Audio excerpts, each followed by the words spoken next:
I think the moment we change our vocabulary about the situations we are going through is the moment we begin to see the shift in how things transpire and turn out in our lives. Even the Bible advises us that the power of life and death is upon the tongue, and I just want to say that we should remain positive and speak positively about the things that we go through.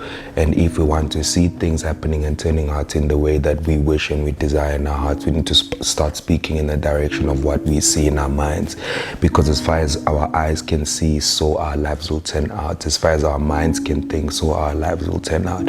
So instead of speaking negatively on things that we are going through, we need to start speaking positively and against what we are going through. And that is truly what has changed my life a lot and contributed a lot in how my life has actually turned